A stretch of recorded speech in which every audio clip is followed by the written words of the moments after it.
दोस्तों, एक बार फिर आपका स्वागत है, अभिनंदन है आपके अपने YouTube channel Aryan institute Allahabad में। दोस्तों, जैसा कि आपके सामने लिखा गया है, डीएलएड फर्स्ट सेमेस्टर मनोविज्ञान। दोस्त, आज मनोविज्ञान नामक चैप्टर पर मैं एक बार फिर उपस्थित हूँ। मनोविज्ञान चैप्टर मीन्स कल्पना, एक चैप्टर आपके सिलेबस में रखा गया है। उस कल्पना को लेकर मैं उपस्थित हूँ। देखिए, कल्पना क्या होती है मीन्स इमेजिनेशन अगर हम कहें तो क्या होता है। एक चीज मैं आपसे कहना चाहूंगा, अगर आप मेरे पहले लेक्चर को नहीं देखे हैं तो थोड़ा सा पहले आप उसे देखिएगा, तब इस पर आते हैं तो ज्यादा बेहतर आपके लिए होता है। क्योंकि जब पहले का ज्ञान आपको नहीं होगा तो जाहिर सी बात है कि यहाँ से समझने में थोड़ी सी असुविधा आपको हो सकती है।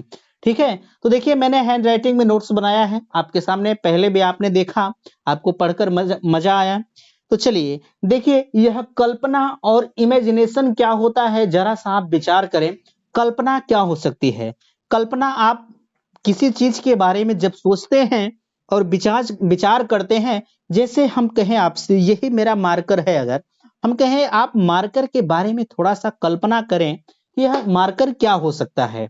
ठीक है, तो आप बड़े अच्छे तरीके से इसे नए नए रूप में, यार मार्कर तो नीला भी होता है, काला भी होता है, इस तरह से होता है, उस तरह से, तमाम तरह की पॉजिटिव या निगेटिव थिंकिंग आती हैं। तो यही हमारी कल्पना के अंतर्गत आएगी। अभी आप अच्छी तरह से परिभाषा से आप देखेंगे तो वहां से और आपका अच्छा सा क्लियर होगा।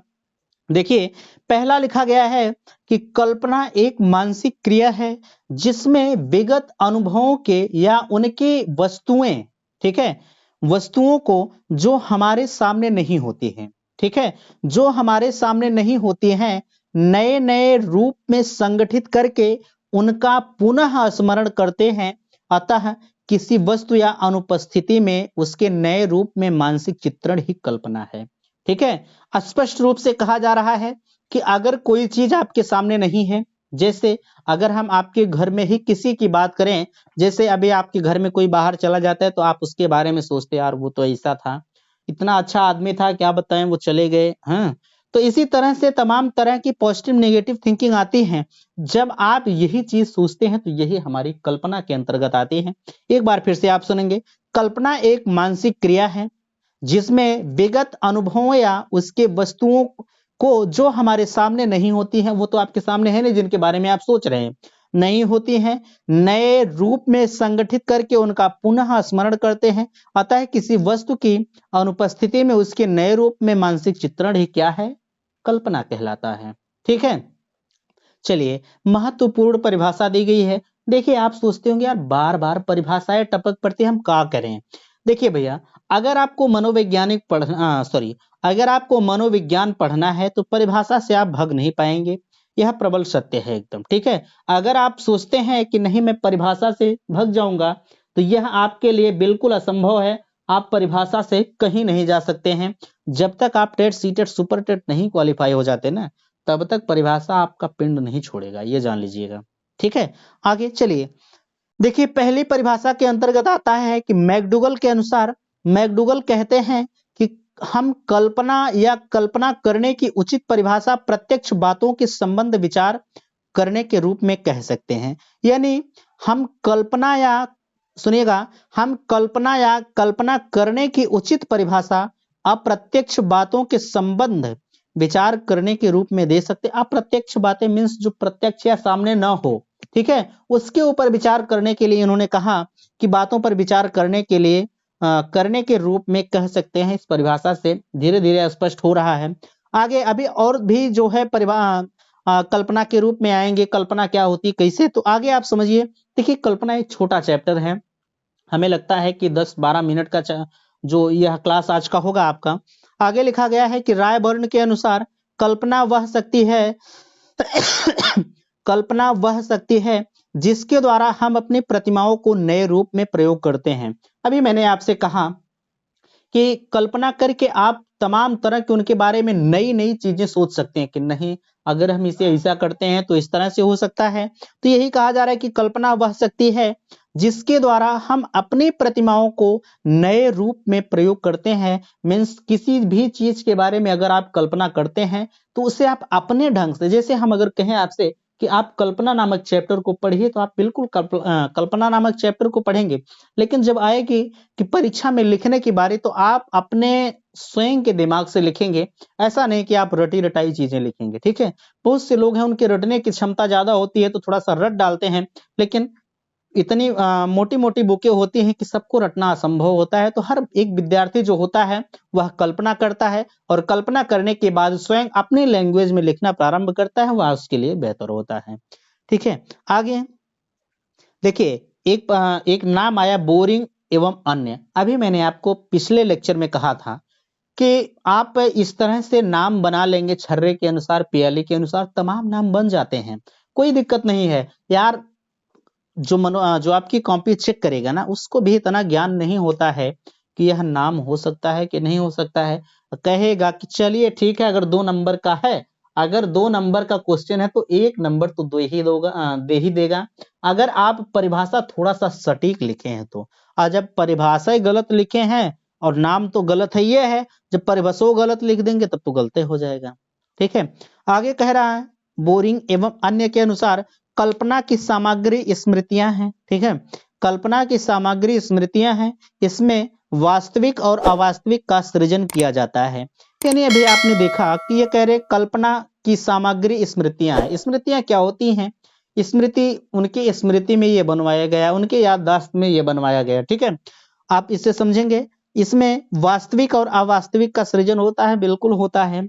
आपके सामने कोई चीज होती है और कोई चीज होती है, उसके बारे में चिंतन करते हैं, और कोई चीज नहीं होता है उसके बारे में आप चिंतन या कल्पना करते हैं। एक चैप्टर अभी आपका आएगा चिंतन, और उसके बाद हम पढ़ाएंगे चिंतन और कल्पना में अंतर क्या होता है। तब आप यह चैप्टर जो कल्पना है और चिंतन है, नेक्स्ट जो आने वाला लेक्चर हमारा होगा वह चिंतन होगा, तो उसमें आप समझ पाएंगे कि हाँ, चिंतन और कल्पना में अंतर क्या होता है, ठीक है। देखिए, वास्तविक और अवास्तविक का सृजन होता है, बिल्कुल होता है। कोई चीज आपके सामने प्रत्यक्ष होती है, कोई अप्रत्यक्ष होती है, उसके बारे में आप चिंतन होते हैं। जो प्रत्यक्ष होती है वह वास्तविक होती है, और जो अप्रत्यक्ष होती है वह अवास्तविक होती है, ठीक है। आगे कल्पना के प्रकार क्या हो सकते हैं? देखिए, अभी आपने पीछे देखा कि हमने पढ़ाया था कि मूल प्रवृत्ति के प्रकार मैकडूगल के अनुसार। अब इसमें आ रहा है मैकडूगल के अनुसार कल्पना का वर्गीकरण। एक वैज्ञानिक सभी चैप्टरों में टपक पड़ेंगे, आप कंफ्यूज होंगे, लेकिन मैं आपको कंफ्यूज नहीं होने दूंगा, ये जान लीजिएगा, ठीक है। देखिए, मैकडूगल के अनुसार कल्पना के वर्गीकरण में हमने बहुत अच्छी तरह से लिखा है, आप वहां से देखेंगे। कल्पना सबसे ऊपर लिखा है। पहली जो इनका वर्गीकरण है पुनरुत्पादक, और दूसरा है उत्पादक या कल्पना, ठीक है। देखिए, लिखा गया है कि रिप्रोडक्टिव इमेजिनेशन और प्रोडक्टिव इमेजिनेशन, और फिर अगर हम उत्पादक के अंतर्गत देखें, मीन्स प्रोडक्टिविटी के अंतर्गत देखें, तो इसमें रचनात्मक कल्पना है और सृजनात्मक कल्पना है। अभी आपने सृजनात्मक के बारे में जो है इसके पहले वाले लेक्चर में देखा कि सृजनात्मकता क्या होती है, उस पर ज्यादा बात करने की जरूरत नहीं है, ठीक है। तो देखिए, इसमें ज्यादा कुछ आपको नहीं आएगा लिखने के लिए, सिर्फ इतना ही आप ध्यान दीजिएगा कि पुनरुत्पादक कल्पना क्या होती है, उत्पादक। देखिए, यह चीज आपको लिखने के लिए नहीं आएगा कि रचनात्मक कल्पना क्या होती है, सिर्फ इतना ही आएगा कि आप कल्पना के बारे में लिखिए। कल्पना के बारे में लिखने के बाद आप कल्पना का वर्गीकरण कर देंगे, इतना ही आपके लिए सफिशियंट है। बट एक परिभाषा आप जरूर लिखिएगा कि हाँ, कल्पना की परिभाषा, कल्पना की परिभाषा माने मनोवैज्ञानिक के अनुसार परिभाषा लिखेंगे, अपने मन से नहीं लिखेंगे कि कल्पना क्या होती है, कैसे होती है, ठीक है। कुछ मनोवैज्ञानिक के अनुसार लिखेंगे, तब आपके लिए एक बेहतर होगा, आपके लिए एक बेहतर नंबर मिलेगा। जैसे 2 नंबर के क्वेश्चन में तो 2 नंबर आपको मिल ही जाएगा अगर इतना लिखते हैं तो, ठीक है। चलिए, लास्ट में बात करते हैं कि कल्पना का शिक्षा में उपयोग किस प्रकार से है। जो हमारा कल्पना है, मीन्स इमेजिनेशन होता है, उसका हम शिक्षा में उपयोग किस प्रकार से कर सकते हैं। देखिए, पहला है कि ज्ञान अर्जन में सहायक है कल्पना, ठीक है।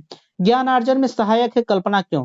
क्योंकि जब किसी चीज के बारे में आप जानने के लिए इच्छा रखेंगे, किसी चीज के बारे में जब आप कल्पना करेंगे, विचार करेंगे, सोचेंगे, तब तो आपकी ज्ञान में वृद्धि होगी। हम कल्पना नामक चैप्टर आप पढ़ा रहे हैं, आपको कल्पना नामक चैप्टर आपको पढ़ा रहे हैं। अब कल्पना आपको पता ही नहीं, जब आप पढ़ेंगे नहीं तो आपके ज्ञान में वृद्धि कहां से होगी। इसलिए मैं बार बार कहता हूं कि जिस चीज को आप पढ़ा करें उसे आप एकदम फिनिश कर दिया करें, ये मान के चला कि मुझे आ गया, ठीक है, दोबारा के लिए मत छोड़ा करें। दोबारा के लिए छोड़ते हैं तो भाई दोबारा दोबारा करते हुए चीजें बहुत ज्यादा हो जाती हैं और पढ़ने में आपको असुविधा होने लगती है। ठीक है, आगे नवीन आविष्कारों के में उपयोगी होती है, बिल्कुल होती है। देखिए, एक बालक होता है, जब वह कल्पना करता है, ठीक, जब वह कल्पना करेगा तो कल्पना करने के बाद कुछ नई नई वस्तुएं बनाता है, ठीक, नई नई वस्तुएं बनाता है। तो यही चीज आपसे कहा जा रहा है कि नवीन आविष्कारों में उपयोगी होती है, बिल्कुल होती है। जब बालक होता है, किसी चीज के बारे में कल्पना करता है, विचार करता है, सोचता है, तो वह नई चीजों का निर्माण करता है। ठीक, आप बालक को खेलते हुए देखे होंगे, धूल मिट्टी में जब बालक खेलता है तो होता नहीं है कि पानी मिला के एकदम आटे की तरह बना लेता है मिट्टी को।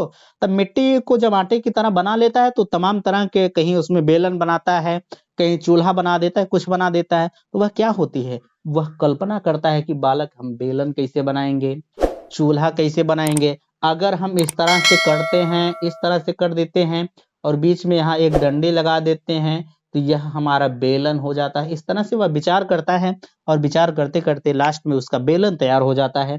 और यही हमारा किसके अंतर्गत आएगा, आप कहेंगे कल्पना के अंतर्गत आएगा। ठीक है, चलिए, इच्छाओं की संतुष्टि का साधन है। ठीक है, बिल्कुल इच्छाओं की संतुष्टि का साधन है। जब आप किसी चीज के बारे में समझेंगे और जब जान जाएंगे, किसी चीज की इच्छा जब समाप्त हो जाए, जब आप किसी चीज के बारे में जान जाएंगे, जानने के बाद जाहिर सी बात है कि आपकी इच्छा जो होगी वह संतुष्ट हो जाएगी कि नहीं यार, अब तो हम इसके बारे में जान गए। ठीक है, आगे अगर हम बात करें, समायोजन में सहायक होता है, बिल्कुल होता है। आगे हम बात करें, भावी जीवन की तैयारी में सहायक होता है। देखिए, कल्पना क्या होती है, कल्पना जब आप अच्छी तरह से किसी चीज के बारे में कल्पना करते हैं, विचार करते हैं कि नहीं हमको ऐसे करना है तो हमारे भविष्य के लिए यह बेहतर होगा, ठीक है, तब आपके लिए बेहतर कुछ होगा। जब आपके अंदर नेगेटिविटी कल्पना आ जाएगी, नेगेटिव के रूप में आप चिंतन करेंगे, तो जाहिर सी बात है कि आप अपने आप को समायोजन नहीं कर पाएंगे। आगे लास्ट में अगर हम बात करें, स्वास्थ्य की दृष्टि से उपयोगी है, बिल्कुल स्वास्थ्य की दृष्टि से उपयोगी है। जब आपका स्वास्थ्य ही ठीक नहीं रहेगा तो आप कल्पना कैसे करेंगे, ठीक है, आप किसी भी काम को नहीं कर पाएंगे जब तक आपका स्वास्थ्य एक बेहतर नहीं होता है। ठीक है, तो कल्पना नामक चैप्टर आपका समाप्त होता है। हमने कल्पना को एक अच्छी तरह से आपके सामने रखने का प्रयास किया और आपका भी यह फर्ज बनता है कि आप वीडियो को लाइक जरूर करें और अपने दोस्तों में शेयर जरूर करें। वीडियो समाप्त करते हैं। थैंक्स, धन्यवाद।